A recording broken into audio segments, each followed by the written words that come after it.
welcome to Halfway Runaways. Thank you for doing this, because this is, I know it's been impromptu, but I don't know, I said it on my last podcast. It was with a guy talking about conclave and God and things like that, but I feel like I don't choose my guests right now. Like they just choose you? No. No. I go kind of the godly route with it. I go, whoever, the people walk into my life at the moment, I just kind of ask them to come on, or someone interesting. And why I think you're here is... Because I'm not interesting. No, exactly. No. Well, not always interesting to like the boys, but this one I think is for the boys. Tell us who you are though first. I'm Lauren Forbes, owner of Lauren Cameron Fine Jewelry. Okay. And what's going to be cool about this too is I get to learn about my friend's wife's girlfriend for the first time meeting Friend's wife's girlfriend. Did I say that right? My friend's... No. My friend's wife for the first time. Yes. So I get to learn about you for the first time here because we met, but I still don't really know much about you. That's true. So I'm a this mystery. is going to be, I know. I really didn't believe you were real for a long time. I'm not. And I had like a few conversations with like, I think you met Tim and Kevin Barnes. Yes. Yeah. Yeah, I lost a bet with them that you're real or not real. Ha, suck it. Yeah, I know. But all right, so you own, say it again? I own Lauren Cameron Fine Jewelry. Oh, you took... I know, I took my husband's last name Good for my for jewelry you. company. That's really, I didn't know that. That's how you know it's real. That makes me happy. I didn't know that. Because I haven't changed my name yet legally, and he's all sad about it, but I said I named my business after you, so it's coming. Dang, but Forbes was a good last name. I know. Especially in jewelry, I feel like. I know. Dang. Cameron's good last name. I'm such a good wife. No, that is really nice. I'm glad you did that. That makes me happy. It really does. But one thing, so I was in a couple long relationships, and one that I thought was very serious, it was, and I had to go engagement ring shopping for a bit. And I had no idea what I was doing. How did you feel when you walked into the store? So I went to a friend. Her father's been a jeweler his entire life, and she took up the trade as well. So she actually their shop, they're in the back like making the jewelry. Okay. They're bending the metal. Yeah. Everything. Goldsmiths. Yeah. I think that's what they are. It's just really cool shop, and that's what they are. They're a goldsmith, even if they're working with other metal. I guess silversmith, but if it's fine jewelry, like goldsmith. So I went in there, and that was the first person I went to. I said, I don't know what the hell I'm doing. Can you help me out? And the first thing she did was just show me a few rings. But like still at the same time, I swear women are born with an eye for sparkly things, and men aren't. I don't know. I feel I could agree with that. Because like when I was looking at them, I was like, okay, that's pretty, I guess. And like that one's nice, I guess. But like it just doesn't appeal that much to me. So like as a man, I'm thinking, how do I go in and shop for an engagement ring? Yeah. I feel like a lot of people have that same question. It's very overwhelming. And then I'm also trying to ask my, partner at the time, what do you want without telling her that I'm engagement ring shopping? Yes. That's also very hard. I got a few things out of her. Did you talk to her friends? A little bit. Yeah. So you had some like baseline design. You weren't going totally rogue and picking something random. She wanted a bezel setting. Oh, good job. Yeah. Good job. I knew that. And that was about it. Like, what about the shape? I don't think I got that out of her. Okay. But a bezel's like a circle, right? A bezel is a type of setting, so where the gold comes up and around the edge of the stone. So it's like a style. Can I be honest? I thought that was the ugliest one. I did. I was like, why do you want this one? This hides the diamond. But you weren't wearing it. I know. Well, I didn't care, right? Yeah. I didn't care. So so I'm saying I didn't know what the hell I was doing. When I looked at that one. But you were like, no. Yeah, this one You sucks. didn't like it. No, I didn't like it. I wanted, what's the other? Is it Chanel? Is that another one? Is that a setting? That's not a setting? Cathedral?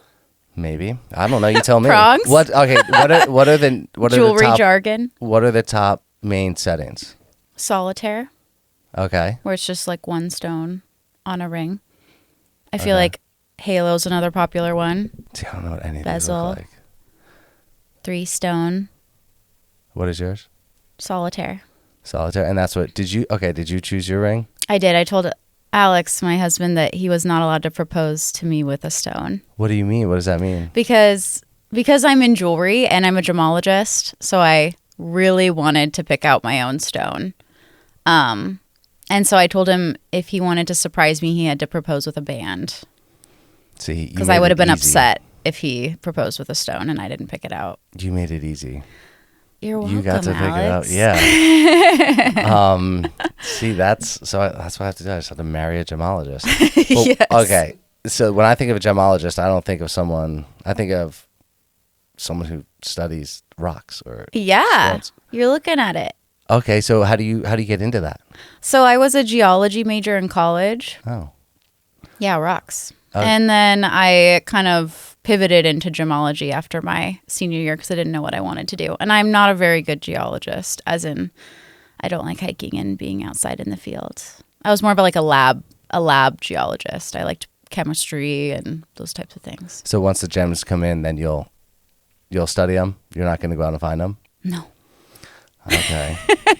No, but then gemology is different than geology. And gemology, you're looking at just like the precious stones versus like all rocks. When you choose this, though, is this all right? You're a child and you're just like, oh, I'm picking up rocks outside, and now I think I want to go to college for it. Yeah. No. Seriously? No, I didn't know what I wanted to do. I didn't know what I wanted to do. I wanted to go into environmental science of some kind. And so I chose geology because that's an earth science. And then I didn't want to do geology anymore, but I was almost done graduating. And so I tried to pivot into engineering, but then it was going to be too many classes. And I was like, I don't want to be in school anymore. And then I finished with my geology degree. And then I just randomly, I presented my research at a conference, and the Gemological Institute of America was there. Because when you go into geology, a lot of times you have to get a master's to like be a geologist or like go into a specific sector of geology, because there's a lot of different routes you can go. And so there was a ton of grad schools at this conference I went to, and the Gemological Institute of America, which was where I got my gemologist diploma, they were there, and they were kind of like talking to students and seeing if people wanted to go that route. And I just didn't even know it existed. It kind of sounds like a fake job. I didn't know it existed either. One time someone thought I said germologist, like Okay. germs, Mm-hmm. Yeah. while they were in the jewelry store, and I was like selling them stuff. I'm like, I'm a gemologist. They're like, germologist. I'm like, no. It sounds like a cool title, though, But being a it gemologist. is kind of like, yeah, fake job. Gemologist Real, is a fake job? though. Well, I feel like it sounds like it should be, but it's not. It's real. The only I other promise. gemologist that I know is so I do Revolutionary War reenactments. Mm-hmm. And did you know that? I did know that. Oh, shoot. There's a musket here if you want to shoot it. Oh, wow. Yeah, there's two. Just casual, just in your backyard. There's two in the garage. Well, we use them. We'll be shooting them tomorrow, actually, Oh. for the Memorial Day Parade. Oh, cool. Yeah, there's a Memorial Day Cool. Parade that we bring a Durham boat down. I might get roped into having to do it, so I'll be in like full kit. Nice. But the only other gemologist I know, he's also a chemist though, Oh. is this guy I do reenactments with, and he's like a Mad Hatter. He's like this quirky, crazy guy, but he loves rocks. And he's been my dad's friend since I was maybe 8 years old. I don't know. And he would just always bring over rocks and rocks and rocks, and all like almost like a cigar box full of rocks, and we would collect them. Cool. And he'd be so excited to show us the next rock. I love that. I want to meet this guy. He needs to come on this. Yes, he does. Like, he's the guy who tells the same joke over and over again until he thinks he perfects it, and then creates and it's now he's like 74, so now it has to do with like the dumb gross stuff. But he's always brought on he brings over like some rocks. I remember one, it was, this is what we make Coca-Cola out of. Oh. That's Wait, what? the youngest or the oldest memory I have of him is this rock we make Coca-Cola out of. Interesting. Is that true? Do we make Coca-Cola out of rock? I don't know. I am confused now. I really want to Google it, but I don't have my phone. Now that I feel like I know the history of Coca-Cola, I feel like that's not true. Because I feel like the Pembertons or something like that in Atlanta, Georgia made Coca-Cola. But see, usually, so Matt sometimes will be sitting there and we'll throw everything up on the screen. So this one would have been a good one to have Matt here for, to throw everything up, because he just researches all this stuff as we're doing this. Oh, that's so helpful. It is. Yeah. So I feel like I'm actually at a disservice now since we don't have him and now we can't Google. No. I mean, I feel like it's distracting though. At times, we'll pause and we'll be staring at the screen trying to read something, and then it's Okay. So this is good because we get to rewatch it, and then we'll go back and say, okay, we're gonna see if Coca-Cola is made out of rock. But I don't know. But okay, so for someone going to engagement ring shopping, Yes. how for the men, For the men, for the boys. yeah, steps. Okay, say I think I'll get engaged one day. I don't know. I might be single forever, but at this point. But if I'm a guy sitting there going, okay, I think it's time. I think I love this woman. I think I want to go buy an engagement ring. What should I do? What should you do? I feel like, well, I guess it depends. Are you open to shopping together for the ring? Because I feel like nowadays a lot of people have a joint venture on this and they shop together.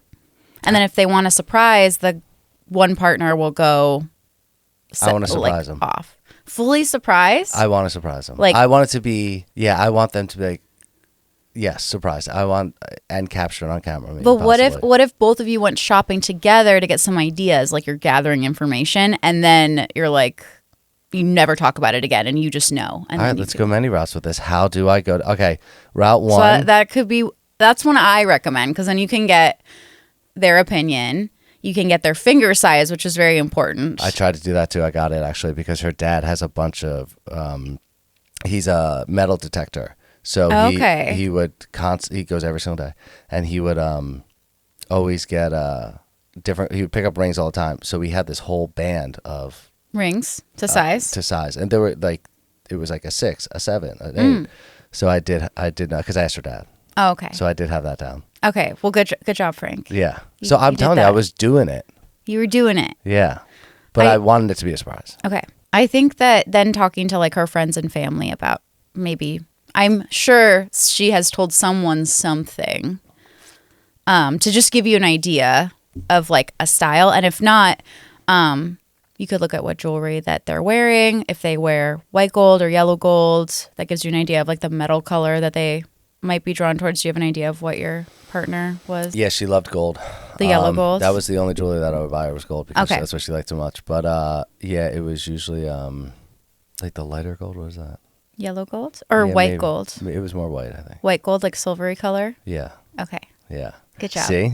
Yeah. You. See, I didn't even think about that, though.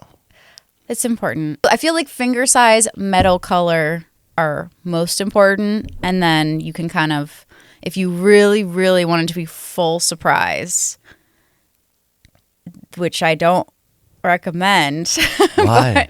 Well, it can be a surprise. I just think, like, if your partner's wearing it, they should be able to get some say in like what they like about it. Personally, I mean, it is hard doing that research.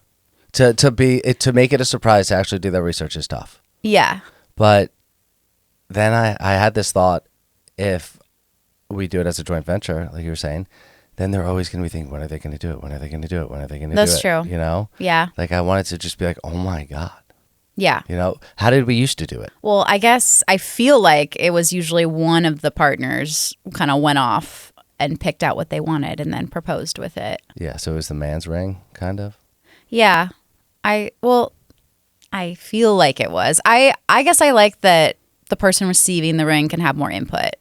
And maybe because I'm just fiercely independent in that way, I didn't want him to pick out my ring. Yeah, but I was still very surprised. Very like I thought it was a fake. I was like, "What are you doing?" He started getting down on one knee, and I was like, "What's happening?" How did you do it? How did he do it? So he took me to Victoria, Canada, for my birthday, and it was this really fun trip because I love high tea, and we went to the Empress Hotel and had high tea. What's high tea? It's like fancy tea time with little sandwiches and cute stuff. Oh, okay. That's nice. Yeah. It's like fancy tea time, cute things. Loved it. So he took me there. And then while we're at tea, he was like, I want you to read these like 100 letters I wrote you. And I was like, okay, we can read them throughout the day. He's like, no, I want you to read them all now. And I was like, okay, I'll read them How now. long are these letters? They were just little like note cards. But they were all individually like wrapped in little envelopes. It was really cute. And I just was not getting it. I was like, this is so cute. Oh, this is such a great day. And then we like go to walk around Victoria because it's a very like cute aesthetic little, they have gardens and it looks like castle type things. So we were like going outside to walk around and I was like, this is such a perfect day. Like you should totally propose to me today. And then you said it before he did it? Yes. And Alex, I didn't notice it. He said he was like, ugh. like just like died inside because we were about to go out to hit the mark for like the photographer or whatever. Oh, you had a photographer set up. He had one set up? Yeah, he did. It was a good job. Good job. Video or just photo? Photo. Okay. But he was like, okay, let's walk around. Let's do this. And then he's like, let's take a selfie. And he like puts I had this like big like purse, and he's like, let's put your purse off to the side. And I was like, don't put my purse off to the side. We're in Canada. We're just like throwing my bag like off to the side. Little did I know he was trying to get it out of the photos and make the photos like nice. But I was like, what are you doing? I did not know what was going on. And then he did it, and I was very happy, very confused. And he got down on one knee. He did it.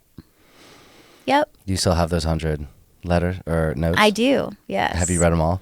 I have read them all. I did read them all at tea because I think Alex was trying to stall because he was like nervous. Was it like a one sentence type Yeah, thing? it was like, yeah. Oh, okay. Like 100 things That's I nice, love Alex. about you. I'll give you credit for that one. I know. That's nice. Isn't that cute? That is kind of cute. No, that's good. He put in the work for that. That's good. But you already knew what the ring was.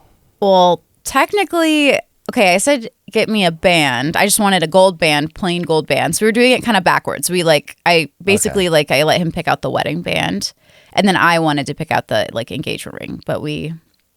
So he proposed with the wedding band. Okay, so he proposed with the wedding band, and then you go back to your business and you set it. Is that how it works? I don't know. So like you do get more than one ring in the marriage, like.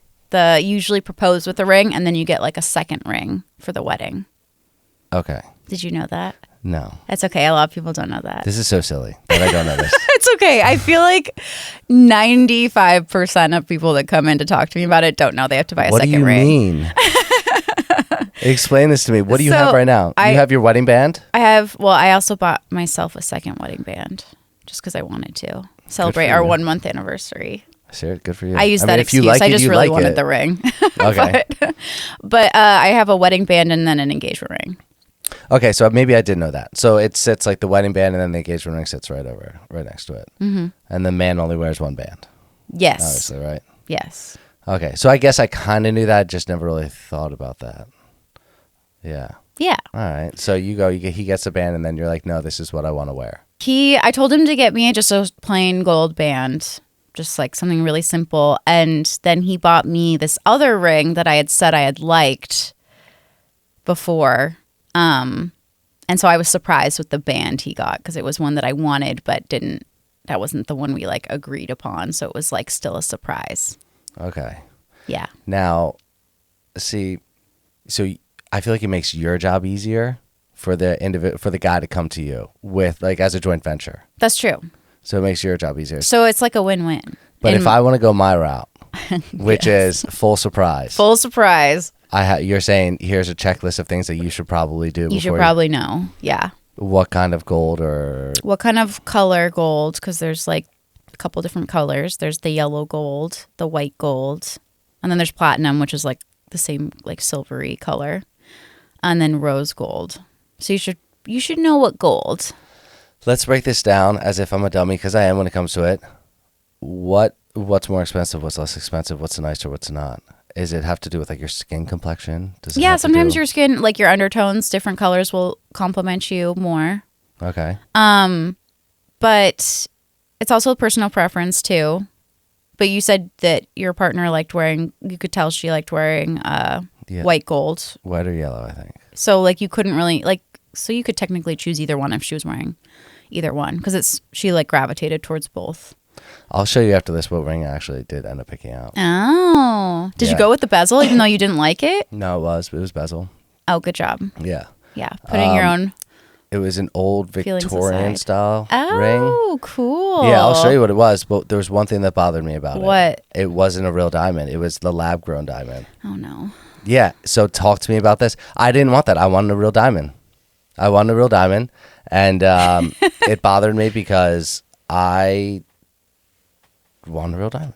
But this ring, it had come in and it was kind of classic looking. It was cool, and I think she had seen it, and I think she had liked it. Mm-hmm. So that's the one I was going with. So tell me about what the hell is a lab grown diamond? I have so many strong opinions, but I'm going to try to be really professional and not become unhinged.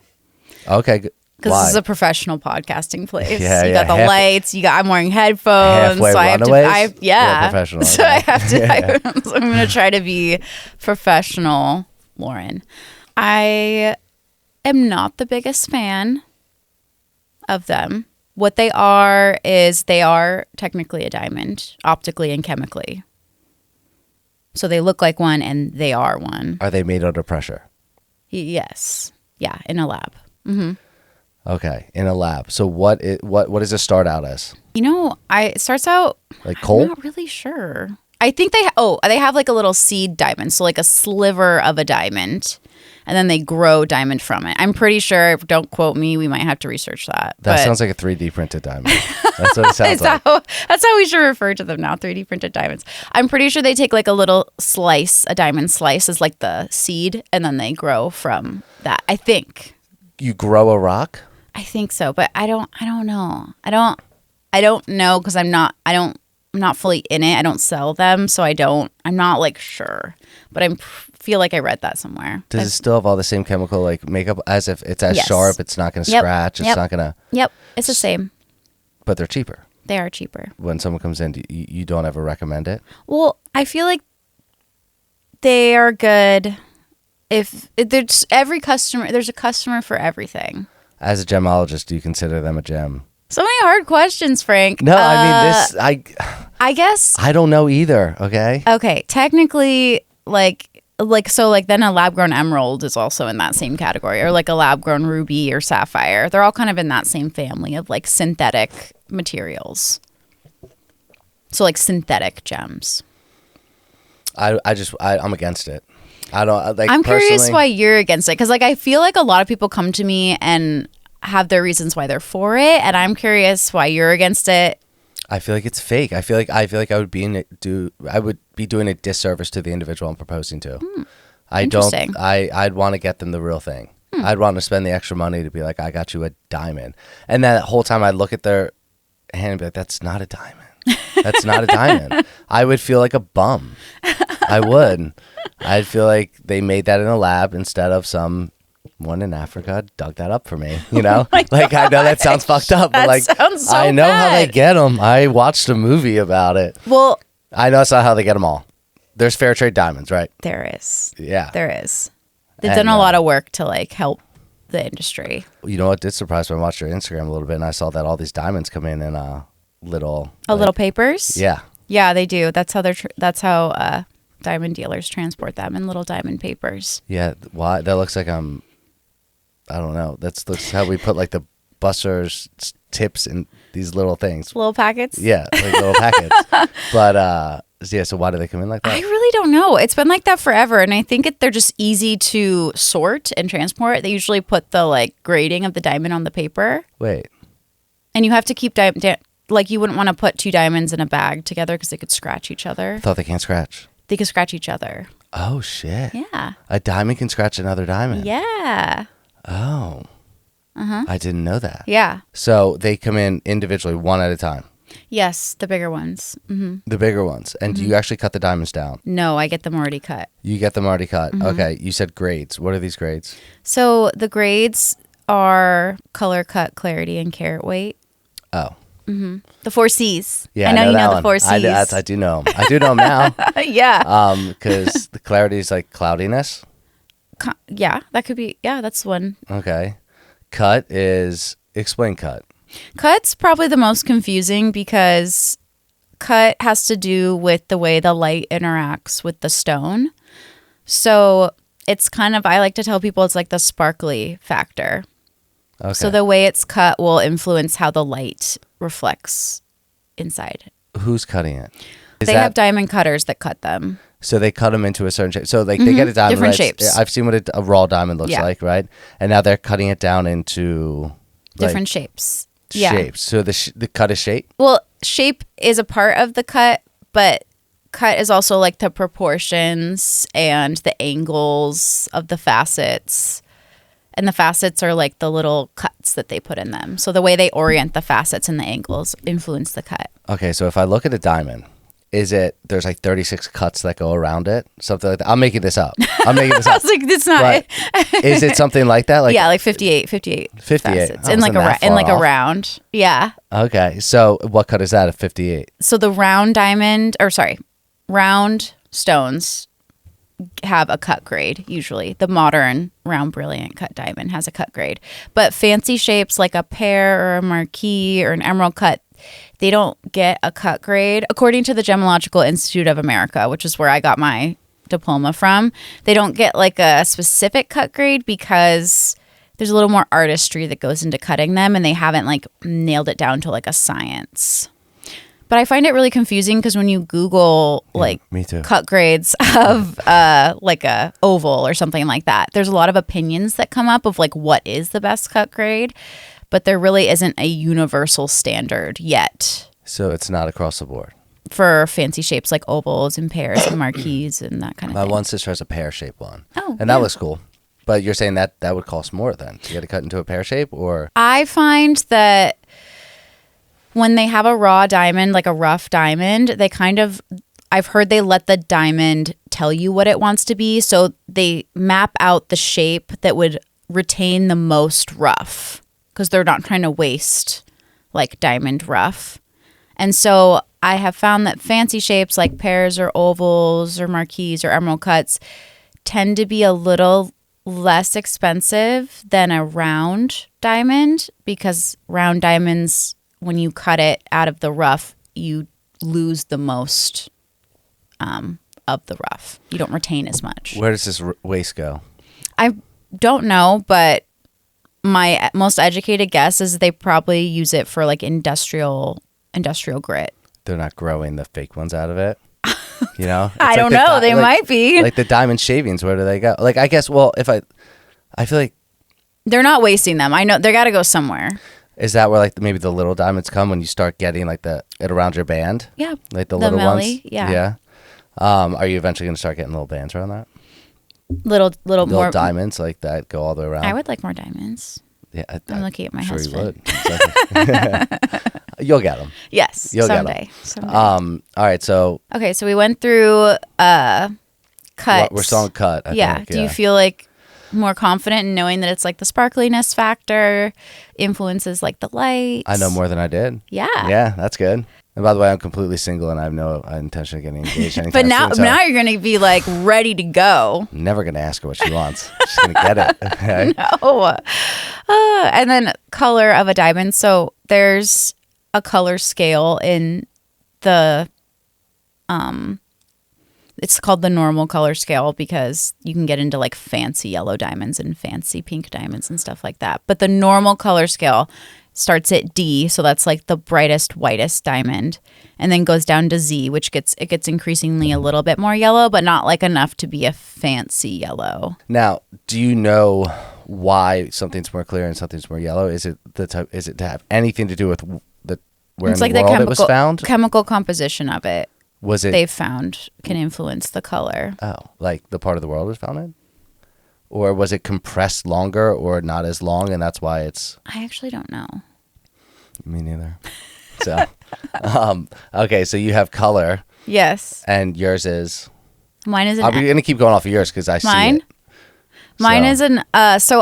mine is an M on the scale. So technically mine is in the faint yellow category. It doesn't look yellow. I know. It's one of the great like little secrets of when you work with someone who knows diamonds and can like help get you what you want. So let's say like you have a certain budget and you want to stay within that budget, but you want to get like a bigger diamond, or you want to get this, or you want to get that.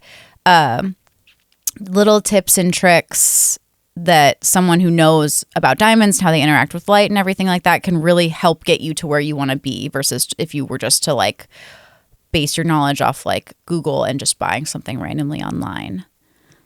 So I chose an M color diamond because my diamond is a antique cut. It's a old European cut diamond. And just like a fun fact, they don't really hold their color as saturated as like a modern diamond would. What do you mean hold their color? Can so they like fade? They don't fade, but I mean like the way that the modern round brilliant cut diamond is faceted, they can really hold that saturation of body color. So it actually looks more yellow. I have found like a modern cut versus like an antique cut because a lot of light kind of leaks out of these. Now, can someone like a more yellow diamond? Yeah. Okay. I like a warmer diamond personally. Oh, I like that word. Yeah. Warmer like candlelight. Okay. Nice marketing. Yeah. But I like a warmer diamond because to me they feel a little bit more real and they feel a little more unique to me personally. Some people don't like it. They want like the bright white, which I still think is beautiful, but I just personally like a warmer diamond. They feel a little bit more romantic to me, especially being an antique cut. Okay. Now, your diamond, like if it's, you want it to be noticed from across the room, like if it is more of a Z, so is Z better? Z's the best? D. Wait, what? Where does it start? Where does the scale start? D. D to Z? Okay, so D's better. Yeah. Now, what are you noticing? Say you can walk, okay, you're walking into a room and you see someone wearing a diamond. Yeah. Can you tell what's D to Z or? As a gemologist, I'm supposed to say no because like you have to like do all these like different analysis and stuff. But I can I have a good like gut feeling on visually looking at something. I can give it be in the general right direction. What's your favorite cut if it's not? Okay, if for an engagement ring, let's talk about for an engagement ring. Yeah. Like yours is, I'm going to call it a circle.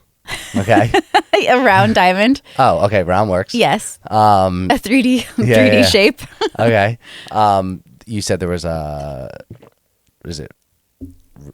what were the other ones? The other ones? Okay, so it's there's round, there's pear, which you brought up the pear. Good job, Frank. And then I've seen it, so I know that one. Marquee. Yeah, what's that? Marquee is kind of like an oval, which is another one, but it has pointy tips. So Selena Gomez just got engaged with a Marquee. I'll look it up. Benny Blanco. Yes. Yeah, I like him. And then the oval, which is like, you know an oval. I know what an oval is. Yep. And then the emerald cut. Is that like a square? It's like a rectangle, but it has step cuts, which are cut. It sparkles differently than like the brilliant cuts, which is the oval, the marquee, the round. It has more like broad flashes of light versus like the like crushed ice look where it looks like very like disco ball-y. Is this more the classic look? This one is the brilliant cut. Now, if you're looking at certain celebrities, because you mentioned Selena Gomez, what do most celebrities get then? If it's like a Kim Kardashian's getting engaged, like what is she getting? Is it like to look fancier or to look like, I guess, wealth comes into it? Are they getting a certain cut? Is it going to scream? I don't know. I feel like, but I do feel that celebrity rings influence like the masses. Because I know that when Blake Lively got engaged and she has an oval diamond and it's huge and beautiful. Oval diamonds became very popular and they were popular for so long. And Hailey Bieber also had an oval diamond, beautiful ring. And so I think seeing celebrities with these more unique shapes kind of helps people who might not know different shapes of diamonds to like be like, oh, more open to it, and then trying them on and then they get interested in them. I feel like that's where we go is, especially as a man, we don't know what to do. So I mean, I don't think I researched any celebrities, but I think like. But you've like probably like seen, yeah. I mean, I looked at a lot of pages to be like, what do these look like? But I don't know. Maybe I should have went that route of being like, well, what did this person get? What did that person know. I think your partner knows kind of what they want. And if they don't know what they want, they should try a lot on to see like what they like. Because sometimes you might see a picture of something and you don't like how it looks on your hand. Yeah. I know. We want to go the full surprise route. Well, mine is, but Yes. I don't know. I don't know. It depends. Say I get in a relationship with someone who's going to be like, no, we're doing a joint venture. With someone like you. Like me? It's going to be a joint venture. We have to do it this way. Because my husband really wanted to do it alone. He was more traditional. He wanted to surprise me, and I had to be like, absolutely not. Do not do it. I will be mad if you buy me a diamond without me picking it out. Really? Yeah. See, but I think men want that. We want to surprise you. He still surprised me. He did. And I almost love my band more than my engagement ring because it was connected to that special moment.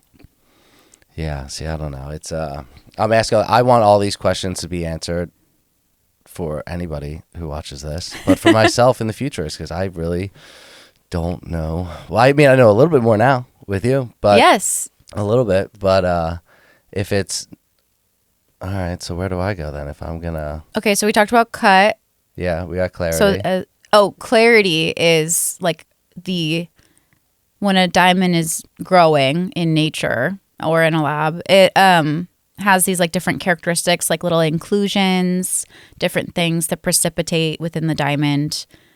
And there's a different scale of that where you can visually see them. I don't know if you've heard of salt and pepper diamonds. Never.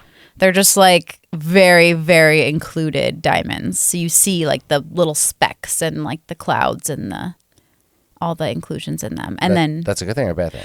It's more of an aesthetic thing. Some people really like it. And then so you can actually see the cut in it, you're saying? You can see the inclusions, yeah. What's an inclusion? It's like when the diamond's growing in the ground, it's like the characteristics that happen to it through its time growing. So there'll be like little crystals in there. There might be, temperature and pressure create a diamond. So there might be some like feathers, which are like surface reaching fractures. There might be some like needles or other things that precipitate in the diamond when it's growing. So like every diamond has a story. Mm-hmm. Okay. Like a little fingerprint in there. So is every diamond like a snowflake? Oh, that's so cute. Oh, shit. I should steal that. Yes, I feel like, But then they cut it down. They don't take all the inclusions out. Have you ever had someone be like, I feel like this would be a thing. What? Like they bring in a diamond that's raw and they're like, this is mine. No. I've never had someone do that. Where are they getting a raw diamond from? I don't know. If they're super wealthy or something. Okay, I don't know. if they that can make sense. I don't know. Maybe they went picking for them. Diamond picking. Diamond picking? Yeah. Diamond picking in Africa or something. Where do your diamonds come from? I have a couple vendors brokers that I work with that I trust, that I've worked with for a really long time. How do you that I go to? I met them just in the industry through other friends of mine. Like I wouldn't just work with someone randomly and just buy their diamonds. These no are one people shows up that to your shop and is like, "Hey, I got diamonds." People do that, but I don't buy from people that I don't know or have researched or trust, because it's kind of an important purchase. And there's a lot of like ethics that go into it, and I only want to work with people that abide by those same kind of standards. Have you seen the movie Blood Diamond? No, I haven't. But what? I know. I haven't seen it. But a lot of people that I talk to have seen it. Kind of gives you a bad name. It does. Yeah. That's where we think all diamonds come from. I know. It's really bad. I know. And it's a good movie. It is. It's not one. Leo's made other movies that I think are better, but I don't know if he'll ever buy an engagement ring. Seems like he won't. Yeah. Yeah. I feel like it gives the diamond world a really bad name, but there is a lot of positive things that come out of the diamond industry.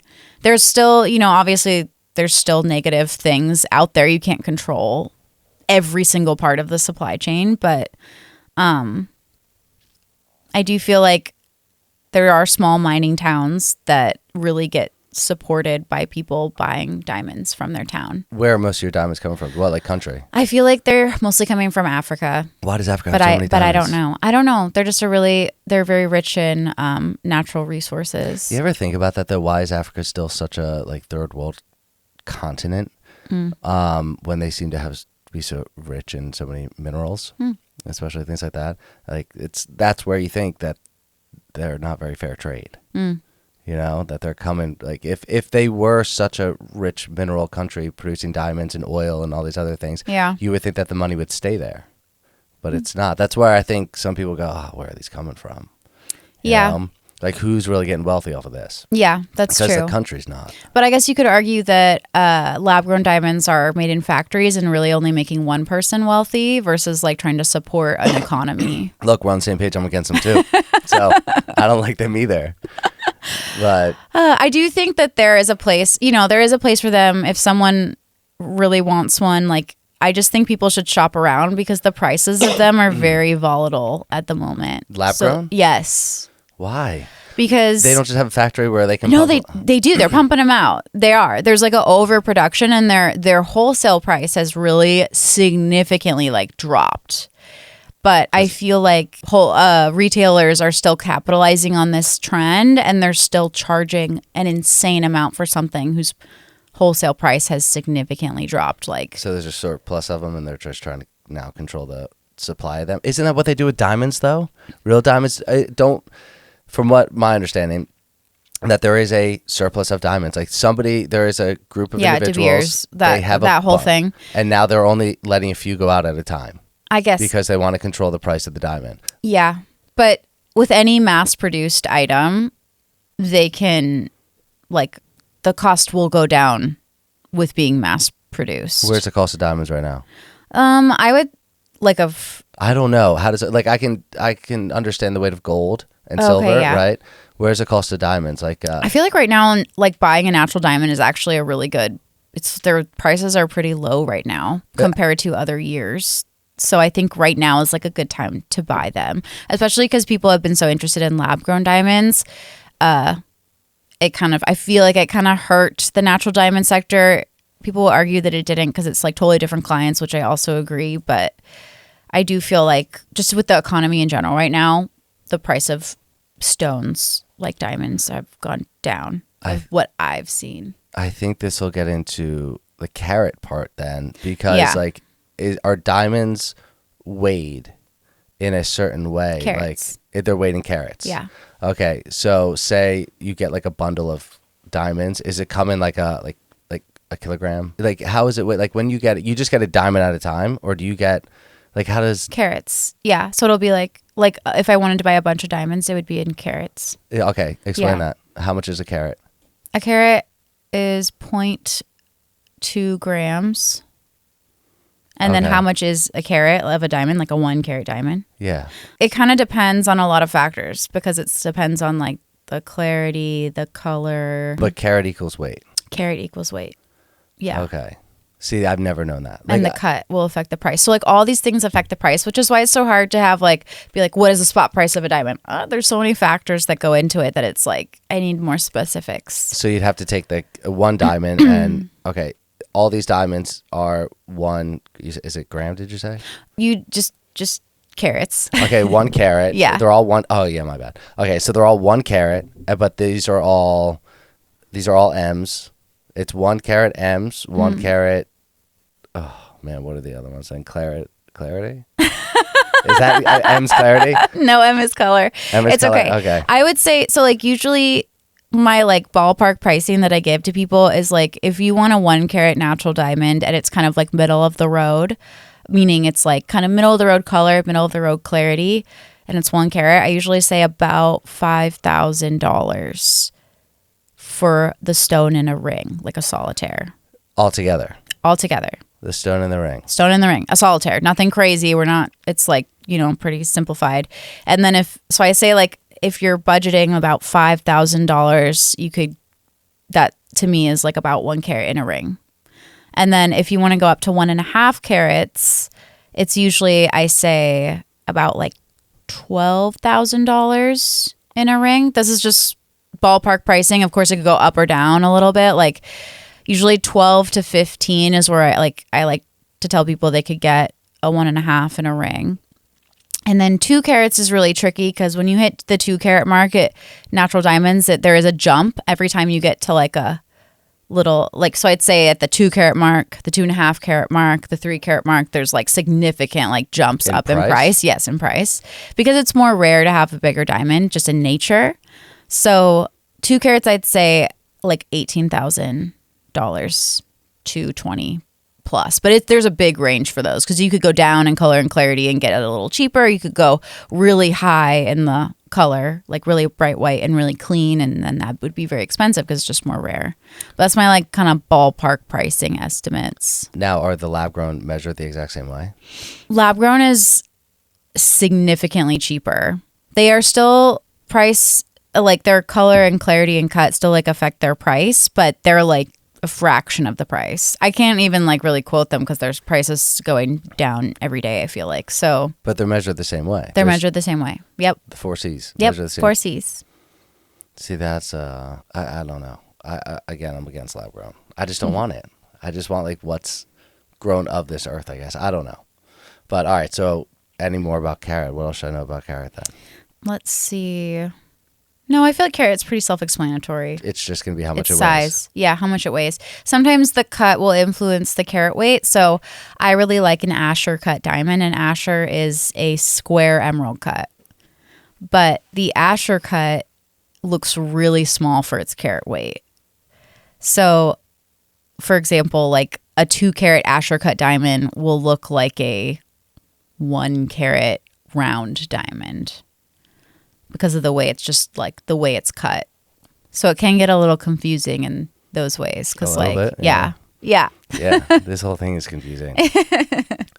Where is your confidence level of how you feel buying a diamond now? Do you feel like my knowledge has just like I don't know. more confused? I don't know. I Let's know. break it down, Frank. How can I help you? I think I'm trying to think about it logically. Where I'm going, okay, this is you really want to know where my mind's at? Yeah. I'm going. This diamond came out of the ground, and Yeah. I want to know who's cutting it. I want to know where this lab is, and is it a one person doing it?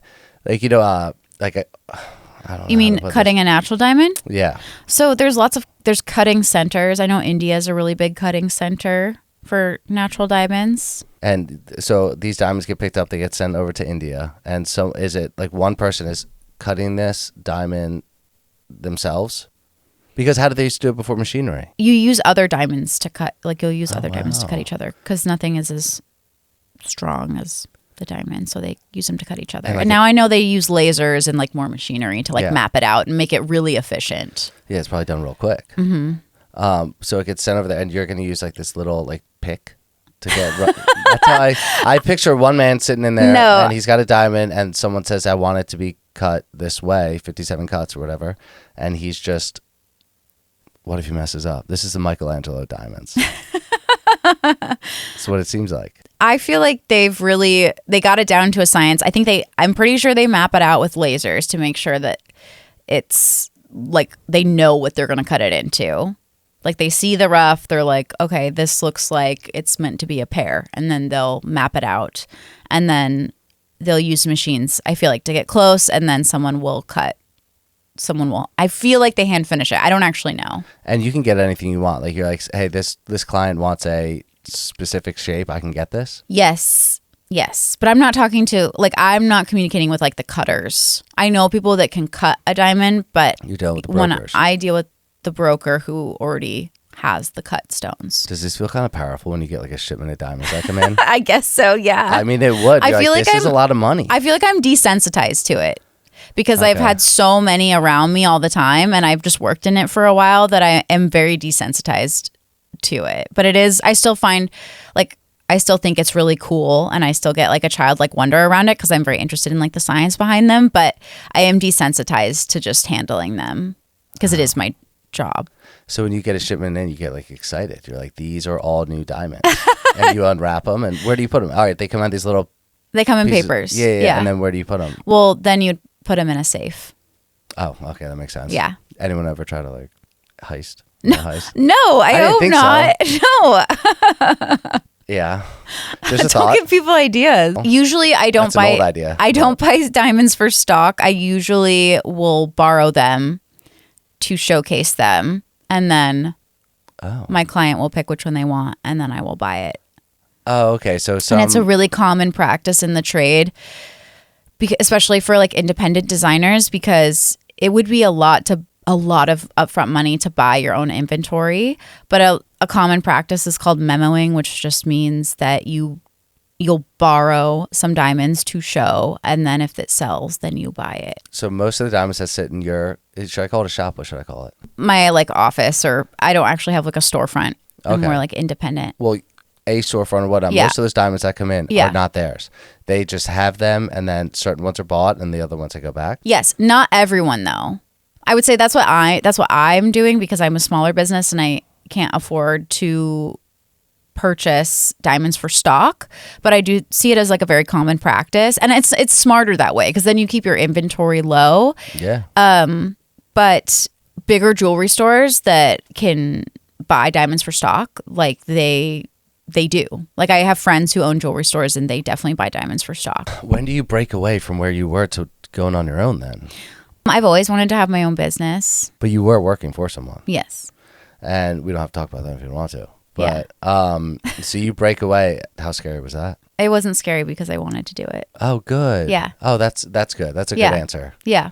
And you break away, and then do you have any diamonds at the time? Do you have any diamonds like stored away that you're like, oh, I can put these on display? Or you open up and you're like, all right, now I'm going to have to start dialing the phone to bring some brokers in to get some diamonds here? Yeah. And how do they trust you? because they know me. Okay. Because they know me and have worked with me for years. Like some of these people I've known for like 9 years. Just working in the industry. I've just like known them, and they know me, and they know the type of person I am. So yes, I did build connections working in the industry. I decided to go off on my own, and it was an easy decision because it's something I've always wanted to do and always felt like it was in me to do it. And it just became the right timing, and I was like, yes, I want to do this now. Even though people think I'm crazy because the economy right now is like not very good in America. It's kind of like up in the air a little bit, and it's, expensive to start a business, especially a luxury business. Jewelry is a luxury. It's not a necessity. So I said, fuck all those people. I was going to do it anyways. Good. I think that's where we all hit a certain age when we feel like we have to do something like that. Yes. Or we get stuck. Yes. I just felt like it hurt more not doing it than the fear was of doing it. So I just wanted to do it. Oh, that's good. That's awesome. Good for you. That really is. When I was a head chef and I was working with Alex, has met him. I love the guy, and I did. I really do love him. But I always felt like I was building somebody else's dream. Yeah, exactly. And I didn't like that. Yeah. And I don't have my own business, but I mean, I work for my family's business now. But I feel like it's different because I feel like I'm building, I'm part of the family, and it's not somebody else's dream now. Yeah, which is nice. So that's good that you did that. I feel that. Yeah.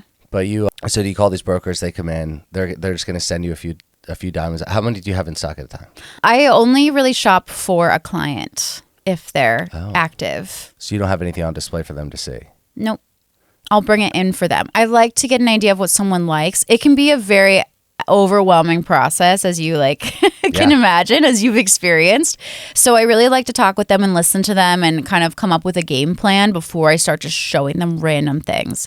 Because it can be a lot to take in, especially when you don't know anything about diamonds at first. Now, do most women kind of know what they want? Yes and no. Some people know what they want and they've been Pinteresting it forever, or their mom had this and they want that, or they've been thinking about it, and other people have no idea what they want. And they need some time to kind of try things on and talk through it and get a vision together. Oh, you said your mom had certain things. I feel like that's how engagement rings used to be passed down, generationally, being this was my grandmother's ring, and that's how you would propose with the grandmother's ring. Yeah, that's really popular. People still do that. Yeah, my sister was proposed to a year and a half ago, and that's how. Oh, yeah. That's great. Yeah. So, but now it's completely different. I just don't hear that much about generational rings being passed down anymore. Now it's you got to go out and get this new thing. Yeah. Yeah. So, all right, we're cut, clarity, carat, and color. Now you know them all. Yeah? All right, so color. We talked a little bit about that. But M is my diamond.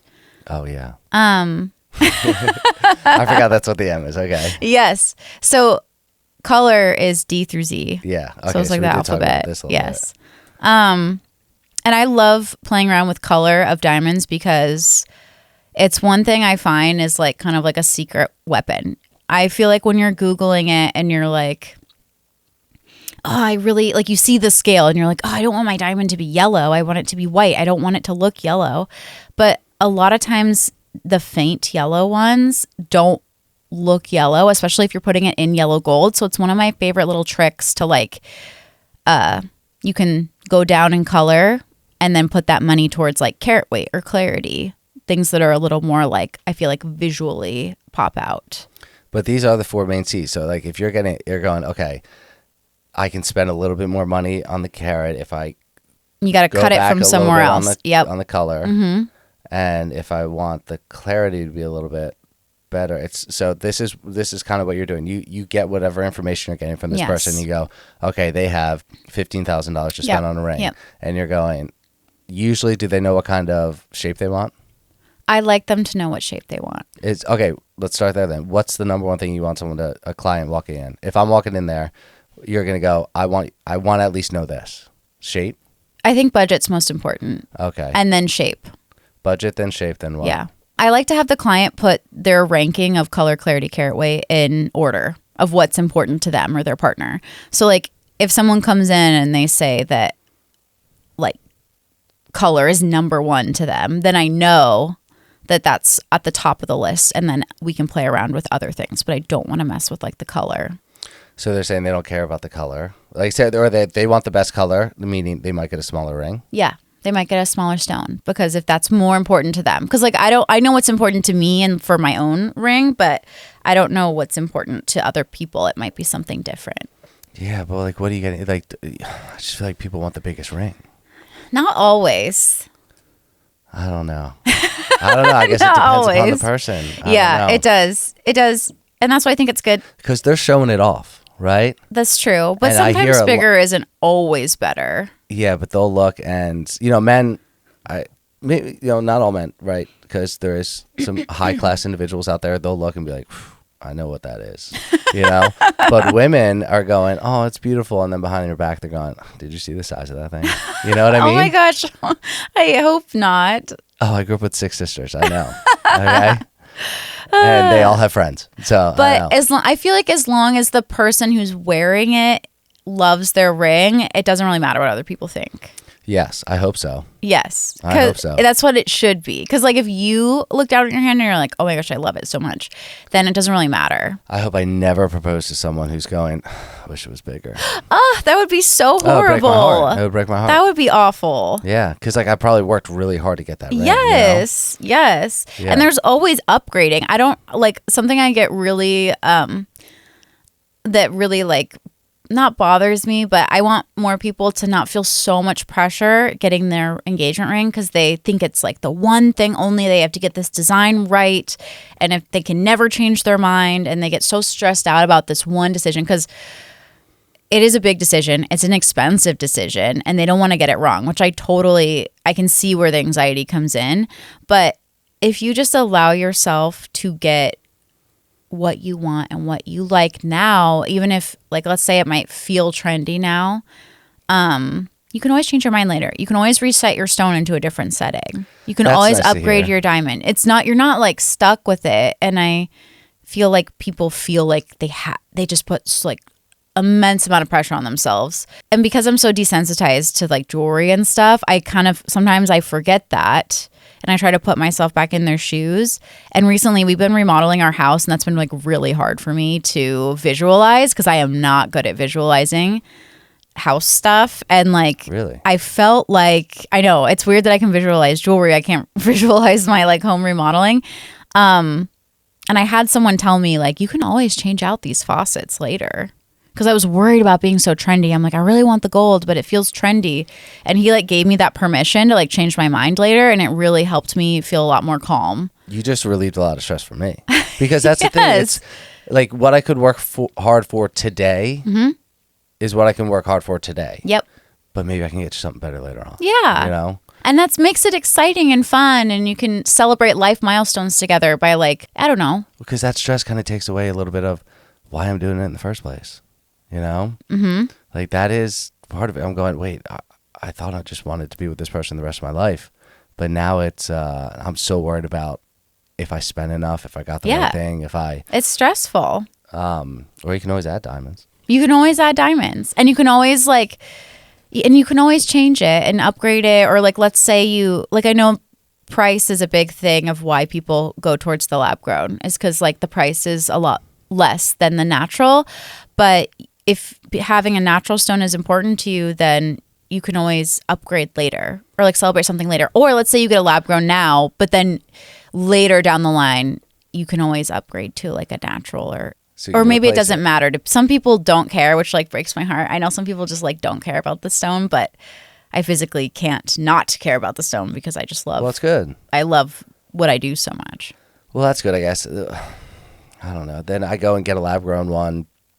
For like where is that? Why am I getting it then? Because it's for ego to say like, oh, it looks a little bit bigger, it looks like this. If like I guess so. If your partner, like if that was important to them to have a certain look, I could see that. Or maybe they just like the lab aspect of it because some people do. Can you tell the difference? So technically the diamonds are diamonds. The lab grown diamonds are diamonds. And as a gemologist, I can't with like good faith be like, yes, I can tell based off looking at it, because there's a lot more analysis that has to go into assessing if a stone is real or not. But I will say that if I see a really big, like a 3 or 4 carat, super bright white, like clean diamond, You question it? I would question it, only because You're going, that's $50,000. it's more. Like, it's just crazy. Like, it's such an expensive and rare stone in nature. Like, even I worked at a really high-end jeweler before my previous job, and I would only come across, like, those people were buying tons of super expensive rare things, and like I would only come across the like super big bright white large diamonds like every once in a while, Like the real diamonds. the real. So if I'm seeing like, if I am like going to the mall and I've seen like 10 of them, I'm like, okay, that's a little crazy, but I can't like in good faith assume that it's lab without further analysis, but I have a gut feeling. What's the biggest stone that you've seen? I feel like I saw one that was like 22 carats. Holy shit. Is it a trade I show? just think that sounds big. Oh, so you didn't hold it. I did. Is there power in that? When you hold that thing? I was at a trade show, and I was with one of my vendors who is a diamond dealer, and he wanted to show me these bigger diamonds. And when they're that big, you can't even use like tweezers to pick them up. You have to like use your hands. It feels fake. You usually use tweezers to pick up diamonds. Why? Because you don't want to get like your fingerprints on them, and then you can manipulate them a little bit more. Oh, what do you mean? Like if you wanted to like hold it over someone's hand, or if you wanted to like look at it with like a jeweler's loop. But when they're that big, you don't just like pick them up and no. No. But with diamonds that big, when you have to pick it up with your hands, like if the stone is so big you can't put it in tweezers, that's like crazy to me. Shit. It just looks fake because it's like there's no way this can be real, but it is, and then it's kind of just it's cool to like Is get it to hard touch to put it. back down? Yeah. Yeah, that's funny. I mean, to me, if there was a diamond here, I don't know if this will sound crazy or not. If there was a set of diamonds here and there was 1 carat up to 22 carats, That would be insane. I just don't I don't pick it up and go, oh wow. I go, oh, it's a rock. A little bit. Like a part of me goes like that because I don't understand. Well, what? Wait. No, like there's a part of me that's like, this is just kind of a stone. I know this sounds like I'm probably, you hate to hear this, but like, maybe my mind just doesn't go to the twinkle that you see. I don't know. Maybe. I'm also obsessed with it. Yeah. So I am kind of a biased person. I am passionate about it. So it probably like hits in me a little harder. Yeah. Now, of being more mesmerized. Is a diamond the only thing that you can put in an engagement ring? Great question. No.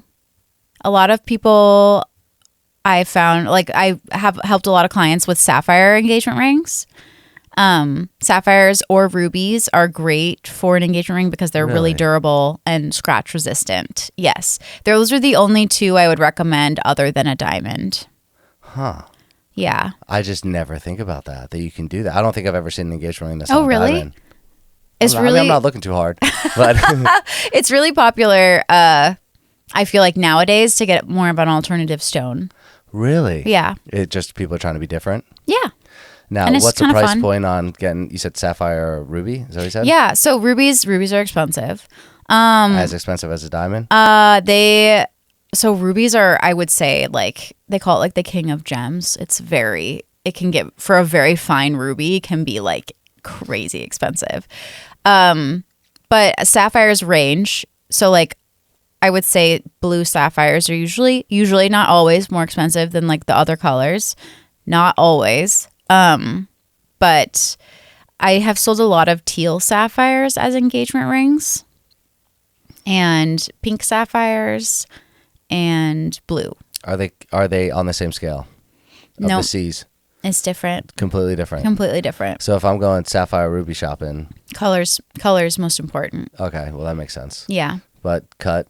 So cut doesn't matter. It does matter. It does matter. You can get a really poor cut gemstone, and it's not going to sparkle as much. Okay, so cut helps sparkle. It does. Cut and sparkle are like they're a thing. I have kind of been explained this a little bit, that the cut is gonna, like, when you move, it's gonna be, you're gonna see Exactly. from across the room possibly. Yes. And I find that there's a lot of poorly cut gemstones out there because there's just more. It's kind of like the Wild West. They kind of like cut it however the stone like is feeling, or like sometimes the cut it's just not as good and people just can't tell. Like with a diamond, it's a little bit more obvious, but a really well cut sapphire, I feel like you can tell. It just sparkles different. It has more dimension to it. Okay, I was gonna talk more about cut then, because so if it's not just like 57 cuts around, there's like all these little intricate cuts that go into it. Yeah, so it's different. It's different. Yeah, it's different for colored stones because they're cut for color. Okay, versus light optimization. So diamonds are cut for like light optimization so that they're very sparkly and like disco ball-y and like reflecting the light properly. And then a sapphire or colored gemstone is cut for color because color in a gemstone is like the number one thing. So do you put like the diamond through like a prism? Like if you're gonna like you shine light through it to try to figure out the cut? Like, is that make sense? When you assess the cut of a diamond, you look at it under a microscope and you kind of measure the angles, and you also look at the way that the facets like interact with the light, and it's a lot of measuring. Are you judging that cut, or are they coming in telling you it's already cut that way? I can judge a cut because I've been trained on it, but when a diamond usually has a cut grade when it's given to you. So when someone's looking underneath a microscope, what are they doing? So you're measuring there's so many different things you're measuring. You're measuring like I don't want to just throw out a bunch of random words to you. It's all random. So, but you're measuring like the crown angle. You're measuring like the table and the depth percentage of the diamond. You're measuring like pavilion angle. You're measuring the girdle thickness. It's like so many things. Words. Yes, they are random. So many things goes into assessing the cut of a diamond. And you can assess the cut of a colored stone, but it's just a lot less about the proportions like with a diamond because there's no universal standard for cutting like a gemstone. So that's why I say it's a little bit more like the Wild West, and you really have to know what you're looking for to know it's a good cut because it does affect the color and the way the light interacts with it. Are the rubies and sapphires same thing, carat? Are they measured in carats? Measured in carats. Mm-hmm. So we got cut, okay, different for them. Yes. Carat, same. Clarity, different. Yeah. And cut, clarity, color, carat weight. We did. What is the other C? I'm missing a C on them. Cut, color, clarity, carat weight. Oh, okay. So we got those all. Yep. So you recommend? Good job. So if someone came in and they don't know what they want, right? Mm-hmm. And they have a price point. Are you going to show them things other than a diamond? If they want to see them. Oh. I wouldn't steer them in that direction if they didn't want that. So bad surprise. Shouldn't do this if I'm going for a surprise. Probably stick with the diamond. I think it depends. I feel like you know your partner better, and you would know what they would like. And I feel like a lot of questions I ask them then, man. You got to give me a checklist. I'm gonna text you in years when I figure this out. Yeah. And be like, all right, it's gonna be like 180 questions. I have to ask them over like 6 months and just be like, all right, they want this, they want that. Yeah. That's what I feel like the surprise. Okay, so it's probably better to do a joint venture. So I feel like you could ask them, but if you want to be sneaky about it, you have to like spread it out. You can't just like bombard them with all these like engagement questions. You have to be like really casual about it. Like let's say your friend gets engaged, like your couple friend or whatever, and you can be like, "Oh, what do you think about their ring?" Like, because that's kind of casual, but they might be like, "Oh my God, it was so gross," or maybe they're like, "I love it. It's so great. I love this and this." And you're like, "Oh, interesting." Make a note in your phone. Every time a celebrity gets engaged, I'm going to be like, "What do you think of this?" or I'm going to come with a different angle. I'm going to be like, oh, "Isn't this good or bad?" Yeah. So you can be sneaky about it. That's what I'm going to do, and they'll be like, "Oh no, I don't like that setting. I like this setting." Yeah. All exactly. Right, so there is ways to get around this. There are ways to get around it. My way, which is the full surprise. Yes. Yeah. All right. So that's. So you just have to be more tactful with your questions so that it doesn't come off as trying to gather that information for the engagement. You're just curious. See, there's so much that goes into this that, again, I feel like it takes away a little bit of why I'm getting the ring in the first place. I feel like what you could do is you could always propose in a solitaire, which means like just the stone and the ring. Like you can pick out, because I feel like a solitaire is so classic that you can't really go wrong with proposing with a solitaire. in my professional opinion. And then if you wanted to come in together and design something different, then I think that's also an option. So like proposing, so you're gifting the stone and the solitaire, and then they might love the solitaire, or they might be like, no, I don't like it. I want something else. But another great thing about solitaires is that, because remember how you have to get a wedding band. Yep. Now I do. Yeah. Wedding bands are a great way to showcase your personality. So they could, let's say you got them a solitaire, which is more of a classic, like timeless kind of setting. If they wanted something more funky and original and like more personality driven, they could get a wedding band that's more like that.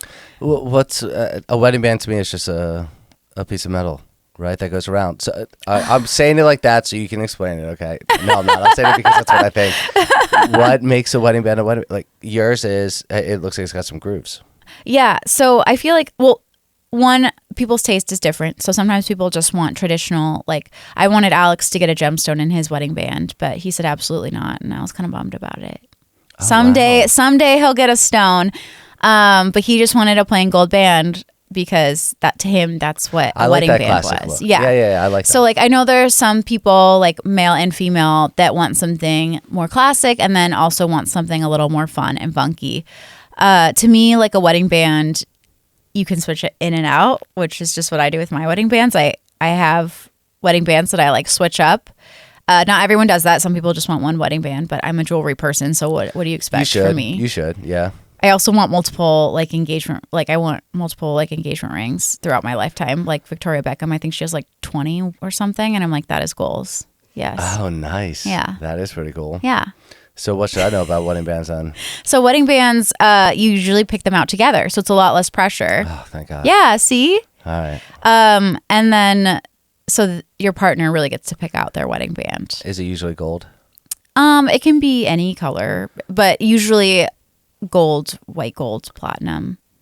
Now they have all these like alternative metals, or like the rubber ones, aren't there? Like the rubber ones. No, you know not for your about? wedding. Like No, for wearing to the gym and stuff. Yeah. I think those are good because you should not wear your ring working out at the gym. Why? Because gold is soft, platinum's soft, and if you're like gonna lift like a weight or something, it's gonna get destroyed. Is it that soft? Like if something just pressure goes a lot, like if you're lifting like a steel weight at the gym. Okay, so my rule of thumb is like if you're gonna be lifting a weight at the gym, I don't recommend it because like this steel or whatever they use for the weights is a lot. It could like manipulate the gold and scratch the gold. But if you're doing something like yoga or something that's not as like you're lifting a steel weight or doing like a machine, I think that would be okay. Like yoga or Pilates or something that's less like weightlifting intensive.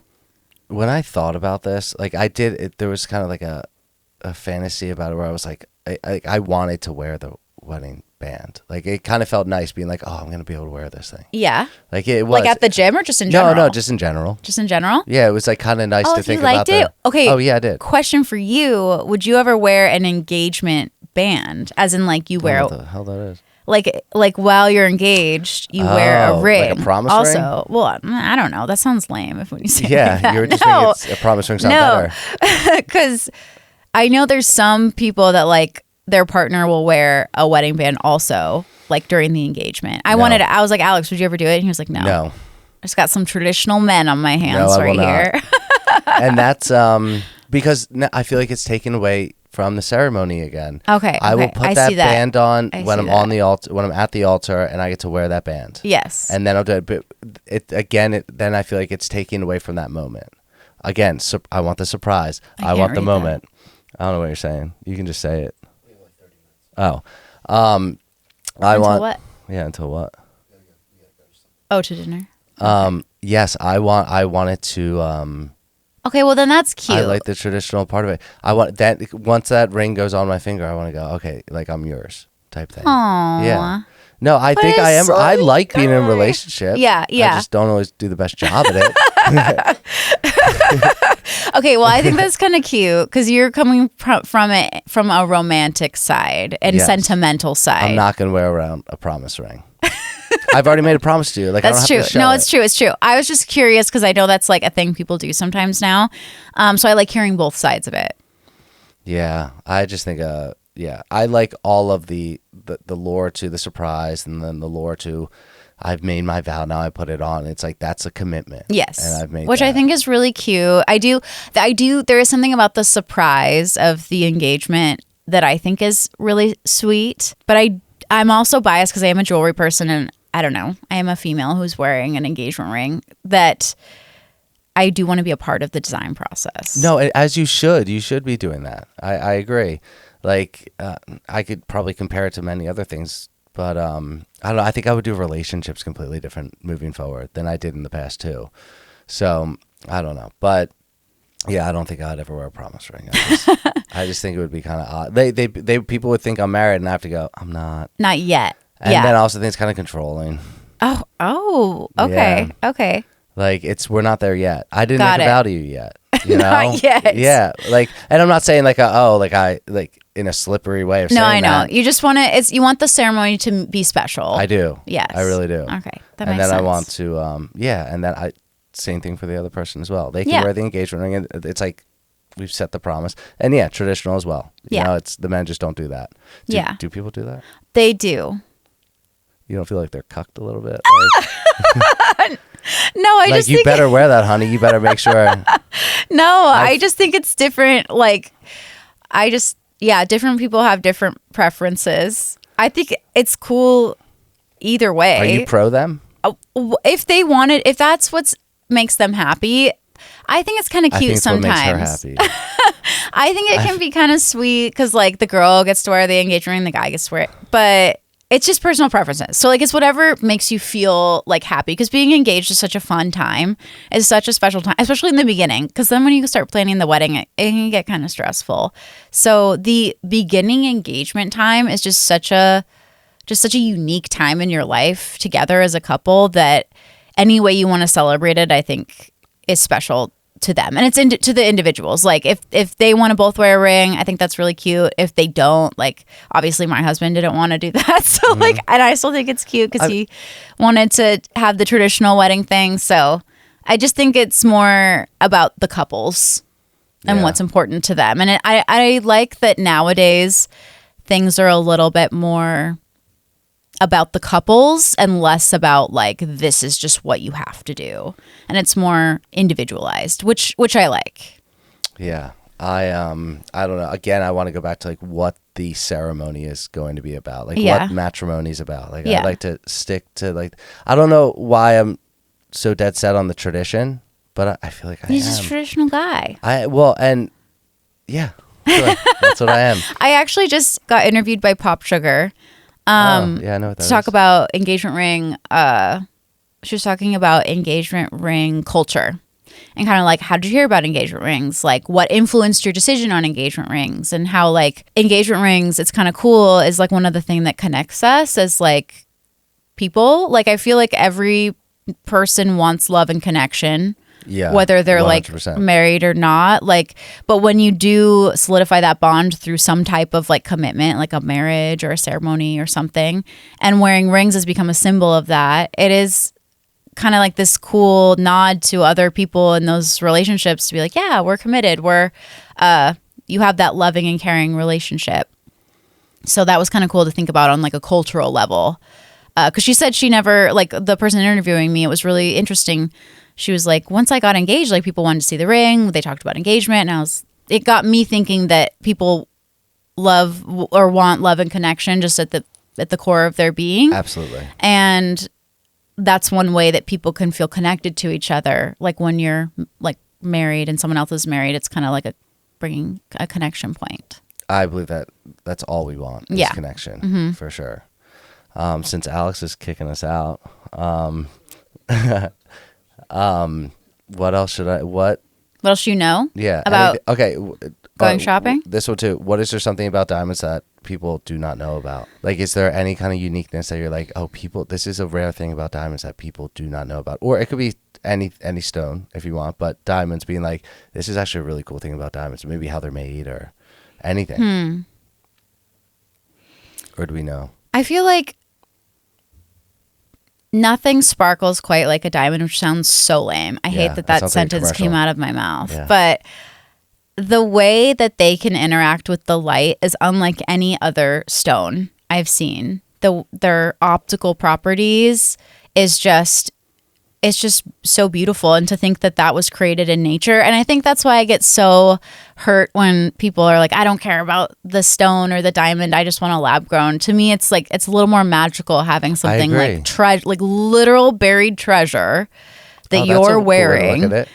And I know it's a luxury. I know it's something like we assigned value to, but I just, there's nothing quite like the sparkle of a diamond, in my opinion. I also love colored stones. I am wearing emeralds. Emerald is my favorite colored stone. Is that your birthstone? Sadly, no. No, what is? Peridot. Ugh, I know. I don't like it. I don't like it. I'm sorry, other August babies. I don't like peridot. But emerald is my favorite stone. It's what I did my research on in college. Mine's garnet.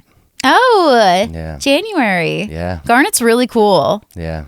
So garnet, something really cool about garnet is that it can take a really hard polish. So it can sparkle really nicely when it's polished properly. It can give like a nice sheen, almost like a metallic sheen, which is kind of cool. See, that's cool. You kind of got excited about a stone. Yeah. Yeah. What's December? December has a couple. December is tanzanite, turquoise, or zircon. Oh shit, never mind. I know. Because I got my little sister a birthday present. It was like earrings. Oh, cute. I forgot what I got her. But I thought it was her birthstone. Maybe it wasn't. I forget what it even was. That's okay. Was it blue? Yes. Okay, it could have been one because zircon's blue. I don't think it was zircon. I would remember that. That sounds like an alien. Yeah. You ever see Dude, Where's My Car? Zoltan? You know? Oh my gosh. Have you ever seen that movie? Yes. Yeah, that's what it sounds like. Blast from the Zoltan, past. dude. Yeah. Yeah. Well, I really, really appreciate you coming on, especially this is kind of impromptu. It was very impromptu. Yeah. I was not prepared. Well, you seem prepared. Well, I think you are prepared, though, because you know so much. You definitely, you were able to answer these questions pretty fluidly. Yes. I wish we had the fact checker up there, but yes. Yeah. I Sometimes felt it's a distraction. You'll just have to come let me be on the podcast again. Yeah, anytime you're over here. But I think that was my interesting thing about diamonds. Do you feel confident now? I feel way more confident. You feel way more? Like, okay, where'd you start out as and where did I raise you to? Like your confidence level out of 10. I'll start out from where I left off. Yes. I'll start out with I didn't like the lab grown. I was very heavily against lab grown. Now I know more about the cut a little bit. Okay, it's going to be a little bit more of the twinkle. And color and clarity and carat weight. You know all those things now. I know all those. I know the 4C. I have a better interpretation of the 4Cs a little bit now. I mean, the only thing I think when I eventually go to do this is kind of where your scale is on what's going to be more important at the time. That's I have a better understanding of that. Okay, when I go to do this, I'm going to have to put them in order. Yes. I'm going to have to put them in order. It's important. I never thought to do that. I was blindly shopping, literally blindly shopping, going, I'm going to get what I think is nice. Yeah. I tried to figure out some of the questions like that. And those questions were based off of Google searches. Yeah, I hate to say as they probably, when you don't know what to ask, of course you're going to do a Google search. Yeah, so now I have a better understanding of what order I should put the 4Cs in to the person. And I don't know, maybe I'll do it as a joint venture. It's really going to come down to whoever I end up with. You know, how much I'd want it to be a surprise. It's going to come down to what But you they can want. still surprise with a wedding band or a band in general. That is still an option. You don't like that option. No, that's fine. That's cool. I still get that surprise. Yes. But I think it's truthfully, compromise. what it comes down to is whatever that other person wants to do is what I'm probably going to end up doing. Smart. If a smart man. If they want it as a joint venture, then we're doing it as a joint venture, and I'll find another way to surprise them. We're going to be on a boat in the middle of the ocean, and I'll be like, gotcha. Like, you don't know this was happening now, did you? I'll find another way to surprise if I can't do it. Because I do think a surprise is really important too. Because I was planning on doing it that way, by the way. Yeah. On a boat. Oh. Yeah, I had a friend who had a boat, and I was like, we're going to do it this way. And you were going to bring the diamond on the boat? I had this whole thing planned out. Gives me a little bit of jeweler's anxiety. Yeah, maybe I shouldn't have done it this way. I had a whole plan. I did. It just didn't happen. Yeah. So, but I didn't even have the ring either. I mean, I had the ring, I just never bought it. Yeah, so I do have a better understanding, at least of the 4 C's. Okay, good. And bands. Were you at a 5 when we started, and now you're at like a 10 or like an 8? Is this out of 10? Confidence level, yes. Is this out of 10? This is out of 10. 10 being maybe an 8.2. 8.2? 8.2 is pretty good. Okay, well, I got to come on again so I can get you up to a 10. All right. Well, what would you come on again and talk about then? What else do you do other than band? Do you only do engagement rings? No. Oh, well, that's a big thing. I do all jewelry. Yeah, and I really love vintage jewelry too. You know what? I don't wear any. I've worn a gold necklace before. Yeah. But that's the only thing I've ever worn. Oh. So we got to turn you into a jewelry guy. I wouldn't mind it. Slowly turning Alex into a jewelry guy. Were you never one? He was never one, and I now got him on a bracelet. He's got 3 rings. I mean, I see guys out there wearing these chains or wearing bracelets, and I like it. And I've put it on before. I put on like a gold bracelet before and been like, that kind of feels nice. I feel a little wealthy. A little fancy? I do. Yeah. So like, I'm not opposed to it. I just never done it yet. Yeah. Even when I was grabbing stuff from my little sister, I was looking for myself too. I was looking. Nice. I was looking around, going like, I get a bracelet. That's only $200. Show me what a little bit bigger. And they're like, that's $500. I go, I don't need it. So I would wear it though, but that stuff is expensive. It is, but it's stuff that's not gonna be thrown away. It's like sustainable in that way, which jewelry is never gonna be. Like fine jewelry, gold, stones. It's not something that you'd just like throw in the trash. It definitely would be repurposed in some way, which to me is why fine jewelry is more sustainable than like a vermeil, which is like gold plated. I know it's a whole other. What is a vermeil? See, look, you can invite me on and we can talk about all these things. Talk about vermeils. Is that just is that gold plated nickel or something? There's like a base metal on the inside, and then it's like gold plated. I don't want that either. Yeah, so that seems fake too. I don't want that. I don't want costume jewelry. Yeah. That's what it feels like. Yeah. There's a time and a place for costume jewelry, but if you were to spend a lot of money, I wouldn't invest a lot of money in plated jewelry versus other jewelry. But if that's what you can have right now, then and that you love it, then that's fine. But I will say, when I did buy jewelry for other people, I did want it to have some kind of meaning behind it. I wanted to be like, I worked hard for this. Yeah. Like, I didn't want it to be gold plated. I didn't want to be, costume with like maybe something expensive sitting at the end of costume. Yeah. I didn't want that either. So I did the real deal. I wanted it, yeah.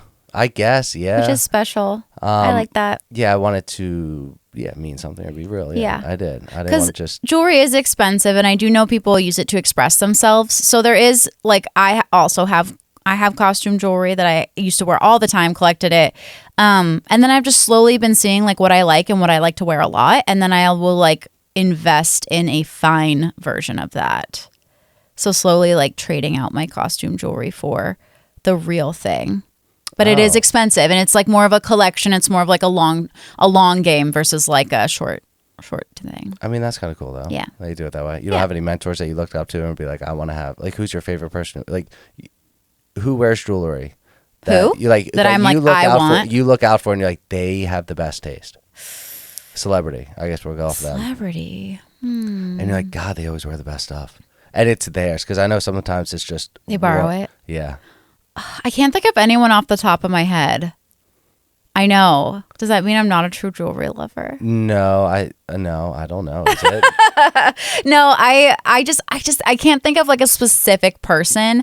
I feel like in my mind I just see like the pieces of jewelry, not even like the people. Oh shit. Yeah. Yeah. I'm that crazy. All right, so last question then. What's your favorite piece of jewelry that you've ever seen or that that I own? Both. I mean, that you own. Okay. Because I'm sure it means a lot to you. Okay.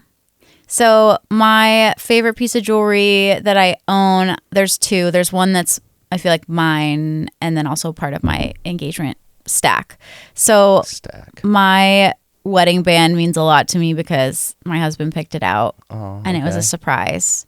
So that's very special to me, and it reminds me of the day that he surprised me. So that's probably my favorite piece of jewelry. And then my other favorite piece of jewelry is probably this emerald ring that I have, which emeralds are my favorite gemstone. And I saw this emerald at a trade show and I saw it and it like spoke to me, and I was like, nope, I'm not gonna buy that one. I need to go look around, because like trade shows are really big, and I wanted to shop around. I wanted to not just like buy the first thing I saw. And it was the last day of the trade show, and I saw it again, and I was like, this is the one. And it just has felt like my love of emeralds like manifested into a ring. So that's my other favorite piece. There's and no then, like stone that a queen wore or anything like that. They're like, that's the fanciest piece of jewelry I've ever seen. So many. That 22 karat diamond was pretty cool. That was kind of like, that was pretty cool that I held in my hands. Dang. Yeah. That's insane. Yeah. I guess. Yeah. I guess. I mean, I don't even know how much 22 grams weighs. 22 carats. Carats in diamonds weighs. Nothing else is measured in No. carats? Gemstones, like stones. Okay. Well, measured in other carats. than stones. Stones are just carats. Yeah. Okay. Yeah. Awesome. Well, I really, really appreciate you coming on here and taking Thank time. you. I know you guys got to get to dinner. Is that where you're going? Yeah. Cool. Where are you going to eat? I have no idea. Nice. Surprise. I know. Surprise. Nice. You still get to surprise He her. still surprises me every day. Awesome. Well, thank you so much, Lauren. I really, Thanks, really Frank. appreciate it. Thank you.